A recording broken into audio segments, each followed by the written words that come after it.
Hi guys, இன்றைக்கி நம்மக்கிட்ட இருக்கிற கப்பிக்கும் மாலிக்கும் கம்மியான விலையில் அழகாக டப் செட்டப் பண்ண போகிறோம் காய்ஸ். வாங்க இப்போ பார்க்கலாம் எப்படி பண்ணலான்னு. ராயல் பெட் ஷாப்புக்கு போய் 40 ரூபா கொடுத்து கல் வாங்கிக்கிட்டேன் காய்ஸ். எங்கள் வீட்டு பக்கத்தில் இருக்கிற புதுசாக ஆரம்பிச்சுக்கிற பர்மா பஸாரில் ஒரு டப்பு வாங்கிட்டேன் காய்ஸ். இப்போ ராயல் பெட் ஷாப்பில் வந்து வாங்கிட்டு வந்தால் கல்லை 2லேருந்து 3 தாட்டி கழுவிக்கலாம். கழுவிட்ட பிறக்கும் ப்ளூ மெடிசனை ஆட் பண்ணிக்கலாம். ஆட் பண்ணிட்டு ஒரு மணி நேரத்துலேருந்து ஒரு 2 மணி நேரம் விட்டுடலாம்.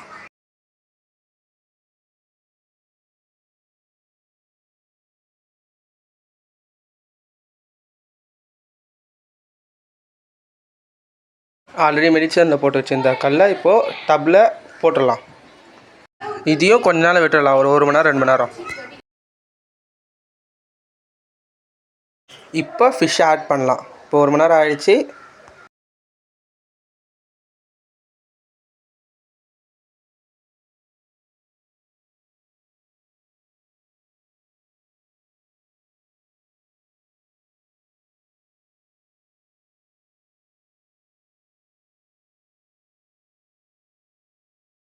இப்போ மொத்த ஃபிஷ்ஷும் விட்டுட்டோம்.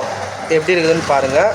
டப்பில் அழகாக இருந்துச்சுன்னா லைக் பண்ணுங்கள், கமெண்ட் பண்ணுங்கள், ஷேர் பண்ணுங்கள். அழகாக இருக்குதுன்னு கமெண்ட் பண்ணுங்கள். இவ்வளோ நேரம் பார்த்தது தேங்க்யூ காய்ஸ்.